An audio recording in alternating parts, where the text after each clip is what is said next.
E hoje nós vamos explorar Gênesis capítulo número 23, que trata sobre a morte de Sara, a esposa do patriarca Abraão. Ela morreu na cidade de Hebrom e Abraão, por óbvio, seu esposo, que a amava muito, chorou bastante. Era um casamento que já passava de mais de 62 anos. Foi um período muito longo de casamento, algo muito raro hoje nos nossos dias. Então eu quero explorar 3 pontos aqui nesta mensagem. Eu quero dividi-la em 3 momentos. O primeiro momento é sobre a biografia de Sara. O segundo momento é para falar a respeito do casamento de Sara com Abraão, como era o casamento deles. E em terceiro lugar, eu quero falar dessa relação com os heteus, os habitantes ali daquela cidade, aonde Abraão ele compra o terreno de Macpela, da caverna de Macpela, para poder enterrar a sua esposa. Vamos lá então? Primeiro, falando a respeito da biografia de Sara. Sara era uma mulher de muita fé. Ela saiu da Mesopotâmia, um lugar cheio de idolatria, a antiga Babilônia, um lugar onde tudo era Deus, menos Deus. E ela obedeceu ao chamado de Deus e saiu junto com seu esposo e foi em direção à cidade de Harã. E ali ela viveu muitas experiências com Deus, peregrinando por Canaã durante aqueles primeiros 25 anos, até que o seu filho próprio, Isaac, nascesse. Houve falhas, altos e baixos, porque não existe ninguém perfeito. Depois da queda do homem, quando saiu do jardim do Éden, todos nós passamos a ter dentro de nós uma coisa horrível chamada natureza pecaminosa, e contra ela nós temos que lutar todos os dias, mortificá-la através da oração, do jejum, da santificação, da leitura à palavra de Deus, que hoje nós temos acesso aqui à palavra de Deus no Brasil. Muito bem, então voltando à biografia de Sara. Sara tinha altos e baixos, ela tinha falhas como qualquer outra mulher, porém ela era uma mulher de fé. Alguém vai dizer, mas ela riu quando o anjo do Senhor foi lá na tenda e falou, olha, você vai ter um filho. E ela disse, não ri não, contou uma mentirinha. O anjo disse, riu sim. Aquilo ali não foi para dizer que ela não tinha fé. Mesmo tendo rido, aquilo ali foi para dizer que ela, na verdade, não entendia como que aquilo ali ia acontecer. Existe uma diferença muito grande entre não crer e não entender como vai acontecer. Até porque em Romanos e em Hebreus vai confirmar que Sara, pela fé, ela acreditou no Deus que era fiel para poder fazer cumprir a sua palavra. E ela esperava nessa promessa. E aí ela vai viver com Abraão alguns momentos, onde ela acaba também, mentindo, falando que era irmã dele. Na verdade, ela era irmã por parte de pai, não por parte de mãe. Colocou a casa de Faraó em risco por causa dessa mentira, colocou a casa de Abimeleque em risco por causa dessa mentira, mas depois eles se acertaram. Depois pararam com isso e nunca mais fizeram isso e foram crescendo na fé, no entendimento, na caminhada. O propósito de vivermos nessa terra todos os dias, termos tempo para viver, não é só por viver, é para podermos usar os nossos dias para caminhar com Deus, trabalhar, viver, prosperar, ficar rico ou não ficar, trabalhar, ter o mínimo sustentável, não tem problema. O objetivo não é só isso, ser feliz, casar, é tudo lindo, mas o propósito de vivermos é viver cada dia junto com Deus, todos os dias, para alcançarmos os propósitos que Deus tem para nós. O nosso maior propósito em estar vivo é viver para a glória de Deus. Você pode estudar, alcançar cargos, dinheiro, fama, sucesso, status, glória e poder. Não tem problema, isso eu quero, todo mundo quer, isso não é pecado. O problema é quando você coloca todas essas coisas acima do amor a Deus. Aí você está na lona e eu também. Essa é uma das estratégias do diabo, colocar Deus em segundo, terceiro, quarto, quinto e às vezes em nenhum lugar e colocar ele, o diabo, acima das nossas intenções, dos nossos desejos e nos escravizar através das coisas que nós gostamos. Pronto, aí acabou, estamos derrotados, estamos falidos espiritualmente e morrer não será um bom negócio, morrermos num estado espiritual assim. E aí o que acontece? Aí entra Deus, o seu poderoso Espírito Santo, para nos resgatar, nos transformar. porque se dependesse de nós mesmos, nós não procuraríamos Deus. Então a caminhada de Sara, a vida de Sara foi uma vida assim, de experiência com Deus, de oração, de fé, de ver Deus operando na família dela, de tomar algumas decisões erradas, ter que corrigir, se realinhar à vontade de Deus através da fé.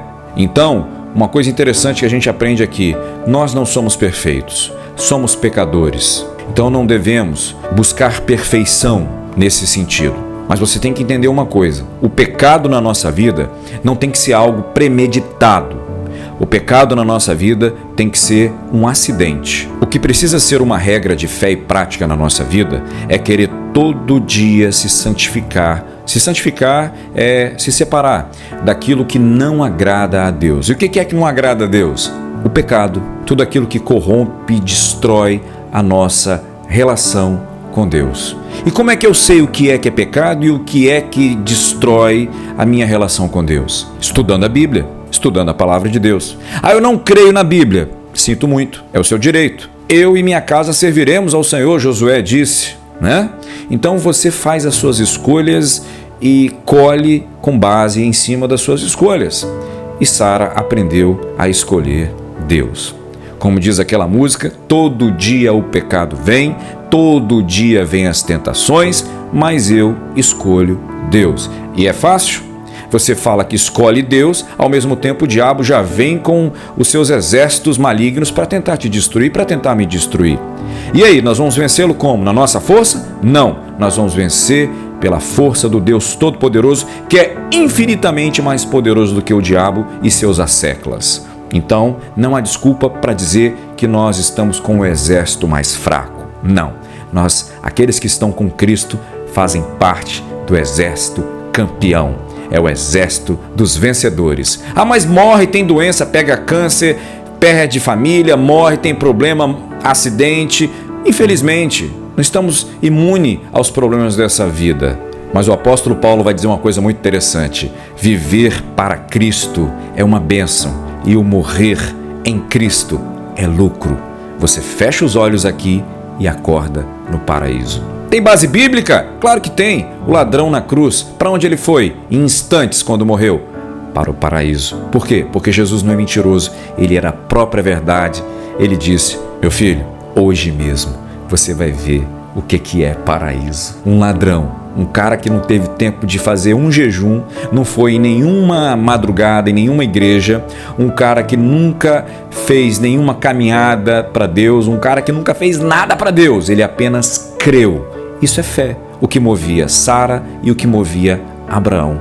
Acreditar, ter a certeza de que existem coisas que agora eu não estou vendo, mas eu creio que elas existem. Fé. Enquanto Jesus falava, ele ia ouvindo e ele creu. E ele teve a certeza que ele estava diante do Filho do Deus vivo. Porque crer em Deus é em qualquer circunstância e em qualquer tempo que ainda você tem fôlego de vida para poder crer. Quem crê está salvo, disse Jesus. Quem não crê já está condenado. Se eu posso resumir a biografia de Sara, eu vou dizer isso. Sara, ela viveu de fé em fé, conferindo a bondade e as promessas de Deus. Não era uma mulher perfeita, mas era uma mulher que escutava e obedecia à voz do Senhor. Esse é o primeiro ponto que eu quero deixar claro.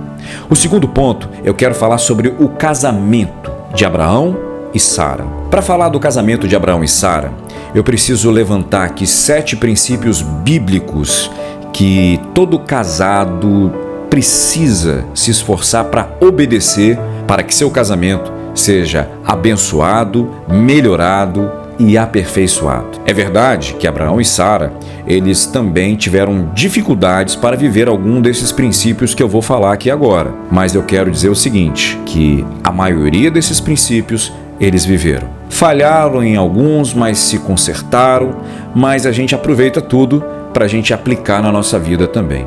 Então presta atenção, o primeiro princípio bíblico que pode ajudar a abençoar o seu casamento, como foi abençoado o casamento de Abraão e Sara, é o princípio da unidade. Esse princípio, ele nasce em Gênesis 2, 24. Claro, quem escreveu foi Moisés quase 500 anos depois de Abraão. Mas esse princípio sempre esteve no coração de Deus, porque a Bíblia nada mais é, na verdade, é uma cópia dos pensamentos originais de Deus e que estão disponíveis para nós, humanos, para todos aqueles que creem. E o que diz o princípio da unidade? Marido e mulher é um só corpo, uma só carne. Não tem esse negócio de, você é 50% meu, eu sou 50% seu. Não. As decisões são tomadas juntas, deve existir acordo, os papéis eles são bem distribuídos. Estamos juntos, unidos, numa só carne, por toda a vida. Não tem esse negócio de seu dinheiro, de meu dinheiro, de seu carro, de meu carro, de sua casa, de minha casa. Não, é uma só carne, um só corpo. O que é meu é seu e o que é seu é meu. Eu sou você e você sou eu, uma só carne. Segundo princípio, o princípio do matrimônio honrado. O que é isso? É você zelar pelo seu casamento, é você manter o seu leito imaculado, é você não viver de fornicação e nem de adultério, é você ser fiel ao seu cônjuge, é não haver segredos, não haver pecados ocultos no casal. Assim como Adão e Eva, eles viviam nus no paraíso, não tendo do que se envergonhar. O marido ele não trai a esposa não trai o marido, porque eles sabem que, conforme a palavra de Deus, Deus há de julgar os fornicadores e os adúlteros. Conforme a palavra de Deus, irão para o inferno os fornicadores, aqueles que não casam e ficam fazendo sexo sem casamento e que vivem uma vida de adultério, traindo sua esposa, traindo o seu esposo. Também irão para o inferno se não se converterem. Eu disse para vocês, esse canal é para falar a verdade e é para confrontar o pecador, porque Deus nos ama e quer nos consertar. Se você não gosta, é só trocar de canal. Ninguém é obrigado a ouvir. Mas se ficar, é porque quer aprender sobre a palavra de Deus e a gente só prega aqui a palavra do Senhor. E outra coisa, ser infiel à tua esposa, ser infiel ao teu marido, adulterar, não é só fisicamente não. Hoje em dia, nós temos que tomar cuidado para nós não adulterarmos virtualmente. Que muitos não consideram adultério virtual porque não teve o contato físico. Mas me perdoe. Eu particularmente considero o adultério virtual também como adultério, porque você sente o prazer, você tem ali aquele seu momento de prazer carnal e pode escolher diversos parceiros, diversas parceiras na pornografia, na internet. Às vezes teu marido, tua mulher vai dormir e você fica ali na internet. Vou te dizer o que acontece. Quando você fica ali se masturbando diante de uma tela de celular, de uma tela da televisão, computador, o que for, e vendo pornografia, aquilo ali vai destruindo o seu cérebro. Aos poucos, os seus neurônios, as suas conexões mentais, os seus caminhos neurais, aos poucos, eles vão só se deteriorando.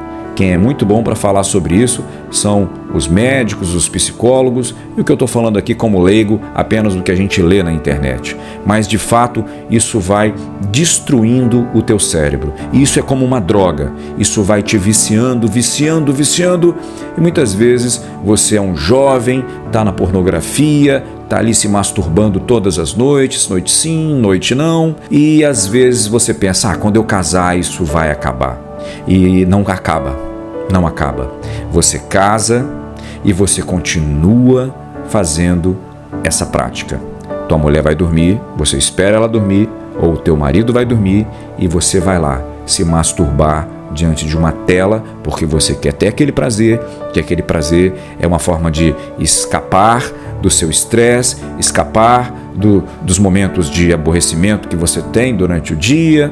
Você já transferiu a sua carência, a sua dependência para aquele prazer, e para retornar desse caminho, parar com isso, não é fácil, é muito difícil. Você vai precisar de ajuda de psicólogos, de médicos e, acima de tudo, de Deus. E muitos querem manter uma vida religiosa achando que isso é muito natural. Ele está ali de madrugada, na pornografia, e no outro dia ele está lá no púlpito, lá na frente, pregando a palavra de Deus. Quem vê isso? Só Deus, os anjos de Deus, o diabo e os seus demônios. O negócio não é fácil. Com isso, o que acontece? Naquele momento que você está ali diante daquelas telas, brechas estão sendo dadas. Você está dando legalidade a espíritos demoníacos para que entrem na sua casa. E não só isso, entrem na sua descendência, na sua geração, você que está casado, por exemplo, e aquilo vai se perpetuando e vai contaminando, aqueles demônios vão ficando dentro da sua casa, até o momento que, de repente, você entende que isso está errado pelo poder de Deus e você começa a aprender que isso é errado e o Espírito Santo vai te libertando, vai te transformando e você para com isso e você retoma as rédeas da sua vida e o seu prazer já não está mais na pornografia, o seu prazer está no seu cônjuge. E o seu leito, que era sujo, podre, aparentemente santo, agora ele volta a ser sem mácula, sem sujeira. Os espíritos que ficavam rondeando sua casa, os demônios que tinham liberdade e legalidade para agir na sua vida e na sua descendência, você os repreende em nome de Jesus, pelo poder de Jesus, e eles vão embora da tua vida. Mas você acha que todo esse processo é fácil? Entrar na pornografia é muito fácil. Sair dela só com a ajuda de Deus. Então, se você está vivendo uma vida assim, uma vida dupla, aparentemente, seja você cristão ou não cristão, você está preso à pornografia, procure ajuda. Primeiro, procure ajuda de Deus. E se não conseguir se libertar apenas orando, buscando a Deus, fazendo um propósito com Deus e sendo liberto por Deus, procure ajuda também de psicólogos, de médicos, eles vão te ajudar. O que não pode é você ter um matrimônio desonrado e achar que está tudo muito bem, quando na verdade você está trazendo maldições para a sua vida, para a sua companheira, para os seus filhos e filhas e você nem está sabendo. E o interessante é que quando as libertações vão acontecendo, quando você larga essa vida e para com isso, Deus te liberta disso. Você vai vendo que as pessoas ao seu redor, na sua casa, na sua família, a sua geração, ela vai sendo impactada e você vai vendo, uau, Deus está operando coisas aqui que não operava antes. Por quê? Porque você deu lugar ao Espírito Santo e o agir dos demônios cessou. Esse assunto, embora trata de situações físicas, estou abordando através de uma cosmovisão espiritual com base na palavra de Deus. E você tem o direito de acreditar ou não. Você decide. Monogamia. É verdade que Deus tolerou homens que tinham mais de uma mulher, mas não é isso. Jesus disse isso. Não era esse o projeto desde o começo. Quando ele fala com os homens, porque Moisés deu a carta de divórcio. E o Senhor Jesus vai dizer, Moisés fez isso por causa da dureza do coração. Isso quer dizer, Deus tolerou isso. Mas isso não era o propósito de Deus, desde o projeto original. O projeto original é monogamia. É para que o homem e a mulher case e um viva com o outro até que a morte o separe. Monogamia. O seu amor não pode ser dividido com nenhuma outra mulher, com nenhum outro homem. Todo o seu amor você tem que entregar para a sua esposa e ela vai entregar todo o amor dela para você. Esse princípio é muito importante e ele não tem sido respeitado hoje nesse mundo babilônico, sodomista que nós temos vivido. Quer uma base bíblica? Abre aí, 1 Coríntios capítulo 7, versículo 2. Quarto princípio, endogamia. O que é isso, Guilherme? É você casar com uma pessoa que faz parte do seu núcleo de fé, do mesmo círculo de fé, de crença que você, para que não haja julgo desigual. Sabe o que é julgo? Julgo é aquela peça de madeira que segura dois bois. Eles vão arando a terra. Isso é um exemplo pedagógico para facilitar a nossa compreensão. Imagina que um jugo desigual. Está aqui, dois bois. Aí eles colocam ali o pescocinho e vão puxando o carrinho de boi, né? Imagina que um jugo, ele está com um buraquinho dessa altura e o outro está aqui, dessa altura. E os bois estão aqui, se debatendo para arrastar aquele carrinho. Vai dar certo para arrastar aquele carro de boi? Não vai dar certo. Então isso é jugo desigual. E a palavra de Deus ainda diz mais: não existe sociedade entre a justiça e a injustiça, entre o pecado e a santidade, entre a impureza e a pureza. Vou te dar um exemplo bem básico. Aquela mulher encheu seus olhos. Ela, nossa, é tudo que você quer. É do jeito que você quer, né? Aí você é um servo de Deus, você é um filho de Deus, você quer ter um compromisso sério com ela. Aí de repente ela fala pra você assim: vamos pra uma balada hoje? Aí você fala: balada? Balada? Que balada? É aquela coisa legal da gente ficar... Aí tem até aquelas... Tem algumas que tem até umas balinhas, né? Uns negocinhos assim pra animar. Um ânimo que até eu não sou chegado não, mas a galera tá lá, uau! Você... Cara, mas eu... Cara, essa mulher... Cara... Aí você pensa, cara, eu tenho que ir. Essa mulher, olha só o corpão dela, cara. É tudo que eu quero. Ai, Deus, dá licença. É de Deus, ela é de Deus. É só uma falha. Eu vou evangelizar ela. Eu vou trazer ela pra cá, pro lado da luz. Vou trazer. Risco. Meu conselho, à luz da Bíblia, por uma cosmovisão bíblica, é: não faça isso. Mas faça se quiser. O direito é seu. Ou então é a jovem, ela olha para aquele rapaz bonitão, né? Olho azul, cabelo bonito, bem apessoado, tem, né? Às vezes chama atenção ali, charmoso. Quando tem dinheiro, então, oh, que maravilha! Aí quando você vai ver, ele bate na mãe dele, bate no pai dele, fala cada palavrão, assiste pornografia, ainda quer compartilhar com você. E você é uma serva de Deus, você fala: meu Deus, ele é de Deus, eu vou mudar ele, eu vou evangelizar ele, eu vou tratar esse rapaz, ele vai ficar bom. Eu não estou dizendo que isso nunca pode acontecer, mas isso são raríssimas exceções. Você quer trabalhar na área das raríssimas exceções? É risco que, se você quiser viver, é um problema seu. Mas então qual é a solução? A solução é você entregar os seus caminhos ao Senhor, confiar nele e ele tudo fará por você. Porque muitos são os nossos planos, mas o que prevalece são os propósitos de Deus, se você crer, se você entregar e confiar. Não quero saber de Deus, eu quero escolher do meu jeito. Faça o que você quiser e assuma as consequências depois. Não, eu quero que Deus me ajude a escolher. Amém, Ele vai te dar uma bênção. Seja feia, seja bonita, seja rico, seja pobre, não importa. Se é de Deus, vai prevalecer, vai ser uma bênção. E é isso que importa, a bênção da presença de Deus no casamento. Fica tranquilo. Às vezes você não tem nada, vai começar de baixo, ou às vezes tem muito, vai aprender depois a ser generoso. O importante é que Deus, ele viva no casamento. A presença de Deus seja como no jardim do Éden. Todos os dias ele possa visitar o casal para falar, para abençoar através da presença. Mas nós temos que buscar. Orar, o casal tem que ir aos pés do Senhor todos os dias, buscar ao Senhor, conversar com Deus, e aí sim o casamento vai sendo tratado, vai sendo melhorado, vai sendo abençoado, mas é uma questão de atitude. Se você não der um passo em direção a essa transformação, nada vai mudar. Guarde esse princípio, fuja de julgo desigual, é o princípio da endogamia. E só um detalhe, não quer dizer que você tem que casar com pessoas da mesma denominação sua. Para com isso, não é isso não, tá? Para com isso.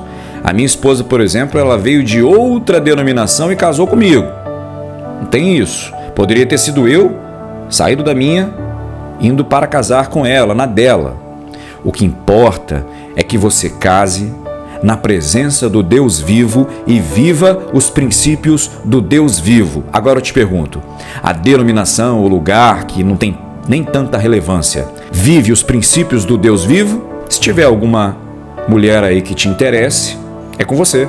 Se tiver algum homem, algum jovem que te interesse aí, é com você. Mas não há uma regra. Quem coloca essas regras são os homens, e geralmente isso tem muito nas seitas. Abre teu olho. O quinto princípio é o princípio da permanência. Esse é um princípio maravilhoso para o casamento. Mateus 19, versículo 6. Portanto, aquilo que Deus uniu, não separe o homem. Está relacionado a um outro princípio, que é o princípio do casamento indissolúvel. Ou seja, você casa para viver com a pessoa até que a morte o separe. Não deveria ser pelo divórcio. O divórcio começou no meio do povo de Deus, lá na lei de Moisés, por causa da dureza do coração dos homens que rejeitavam as suas esposas. Deus nunca quis que fosse assim. Deus tolerou isso, até porque é o pecado da natureza do ser humano e Deus ele tolerou isso, mas ele nunca quis que fosse assim. E Jesus disse: no começo não era assim, porque o plano original era o casamento monogâmico que nós já falamos. Casou é para o resto da vida. Outro princípio bíblico que é importante para o nosso casamento, o princípio da privacidade. Pensa comigo, o casal, ele deve funcionar sem a interferência até mesmo de parentes, até bem intencionados.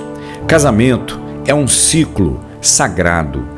E o casal não deve compartilhar descuidadamente detalhes do relacionamento. Agora, presta atenção, se for necessário a interferência de terceiros para ajudar o casamento, às vezes é um casamento tóxico, um casamento nocivo, um casamento, inclusive, com perigo de morte, é necessário sim a intervenção da justiça, de autoridades. Mas se não é nesse nível, por exemplo, existe uma intervenção apenas espiritual, procure um pastor bíblico. Por que pastor bíblico? Todos não são bíblicos? Não, tem pastor que não é bíblico. Esses que não são bíblicos, que têm apenas rótulo, não conseguem dar conselhos nem às suas próprias esposas. Seus casamentos estão em frangalhos e muitas vezes tudo não passa de fachada e de aparência. Esses você não procura não. Procura pastores bíblicos que conhecem a palavra de Deus, que vivem a palavra de Deus, que são pessoas pecadoras, falhas, mas que lutam para viver os princípios bíblicos. Se aconselha com esses.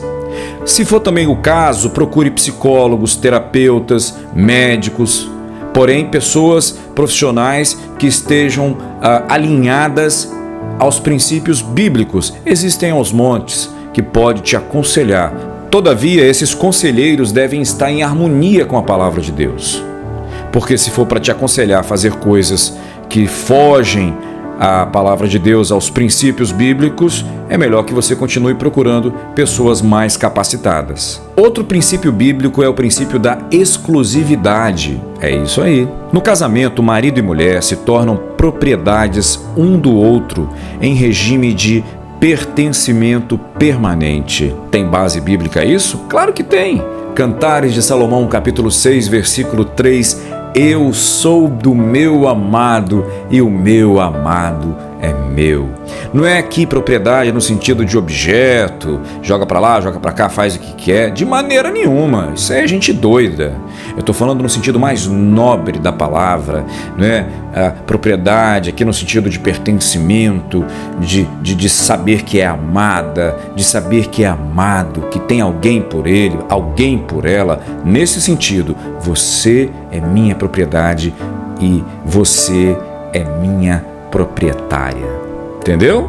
Esse princípio é bíblico e precisa ser vivido para que um casamento seja saudável. Outro princípio bíblico que a gente vê na vida de Abraão e Sara, o princípio da interdependência. Esse princípio trata que os casais eles devem depender de maneira mais profunda e permanente do estímulo e do consolo que compartilham entre si. Ou seja, apesar das lutas, das provas que se levantam todos os dias, ele e ela estão sempre estimulando um ao outro. Nós vamos conseguir, nós vamos vencer, consolando um ao outro na pobreza, na riqueza, lutando juntos, crescendo juntos, um dependendo do outro, um estimulando e consolando o outro. Ninguém querendo viver em carreira solo, pelo contrário, vivendo em harmonia e sempre conversando, dialogando um com o outro. E principalmente, levando tudo aos pés de Deus para que Ele possa dar a palavra final. Porque, afinal de contas, a Bíblia diz que Jesus Cristo é o melhor de todos os conselheiros. Mas uma coisa eu quero te dizer que aconteceu no casamento de Abraão e Sara e no meio e no de milhares de pessoas que querem viver um casamento abençoado. Não existe casamento perfeito. Que fique claro isso. Existem casamentos que, quando se submetem a viver os princípios bíblicos, eles passam por processos de aperfeiçoamento, de cura, de transformação, de libertação e passam a experimentar uma transformação, uma melhora contínua no relacionamento. O terceiro e último ponto da mensagem de Gênesis capítulo 23, eu quero tratar a respeito da compra do terreno da caverna de Macpela. Como que se deu aquela construção do contrato de compra e venda verbal entre Abraão e Efron, que era o dono do terreno da caverna de Macpela? Abraão, ele se inclina primeiro e diz: meus senhores, minha mulher morreu, eu preciso de um terreno para enterrá-la, eu preciso comprar, eu quero pagar o preço e quero pagar preço de mercado. E aí os homens vão dizer: não, o senhor para nós é um homem poderoso, é um príncipe poderoso. Não queremos dinheiro do senhor, pode escolher aqui a sepultura que o senhor quiser, nós vamos ceder. Eu acho muito interessante isso, porque embora eles não estavam mentindo, porque a reputação de Abraão era uma bênção, porque Deus habitava com Abraão, Deus vivia, e quem vive em comunhão com Deus, com a presença de Deus, a reputação dele é construída pelo poder da presença de Deus. Isso é um mistério, isso é uma maravilha, porque o homem que vive sem Deus, ele também tem reputação. Mas muitas vezes, ou em sua maioria, essa reputação ela não tem o mesmo peso daqueles que têm a presença de Deus em sua vida. Abraão era um homem muito rico. Deus enriqueceu ele. Deus deu a ele um exército de homens armados, preparados, treinados. Lembra? Ele foi lá na guerra dos 5 reis contra 4 e salvou o seu sobrinho Ló. Lembra? Então, ele era um homem preparado, bem protegido humanamente falando, espiritualmente protegido por Deus também. Tinha muitos gados, muita prata, muito ouro, muita veste, enfim, muitos servos.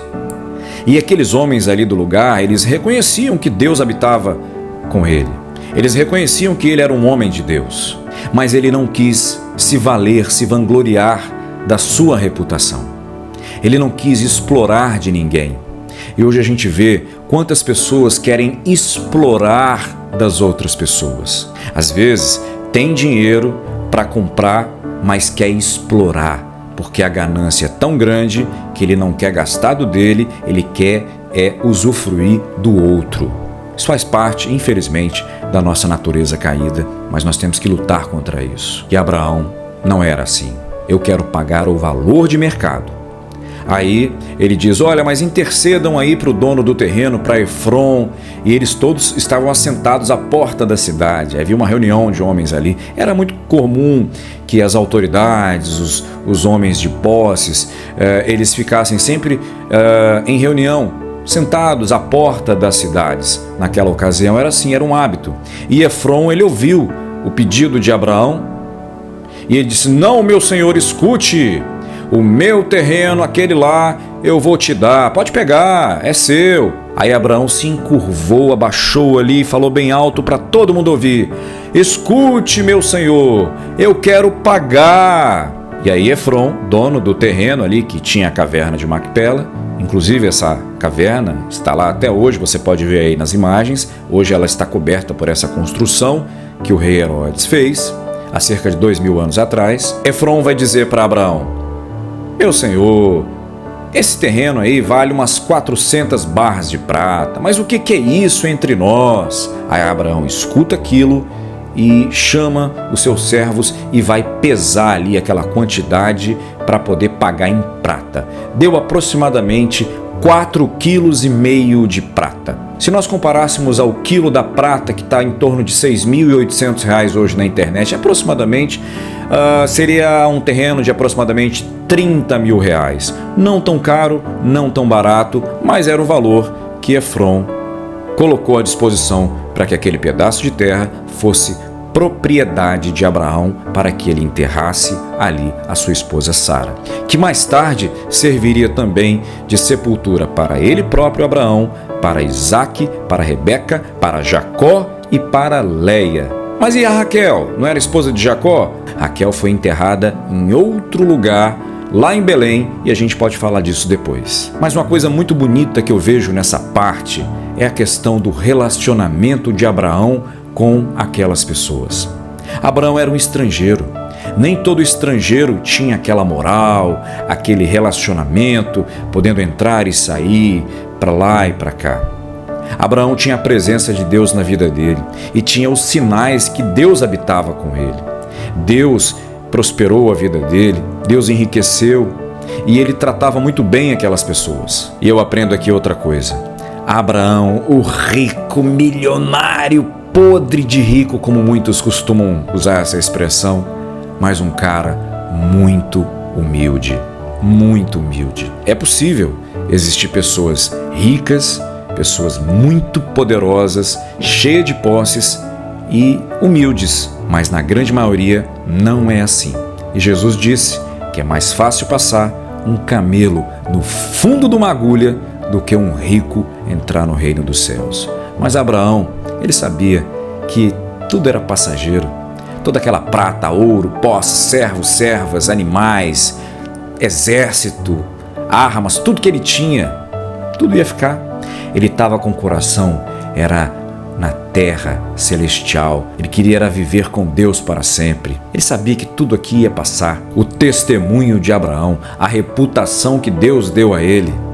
Tem muita gente preocupada com reputação, tem muita gente querendo, se valer, se provar, ser aceito, ganhar um carimbo. Você está sendo aceito aqui porque sua reputação é top. E por dentro as pessoas estão vazias, ocas, sepulcro caiado, todo enfeitadinho por fora, lindo, por dentro um corpo podre. É o que Jesus falou, sepulcros caiados. Abraão não. Abraão se preocupava com a reputação da glória do nome do Senhor. E quando você se preocupa com a reputação da glória de Deus, Deus abençoa a sua reputação.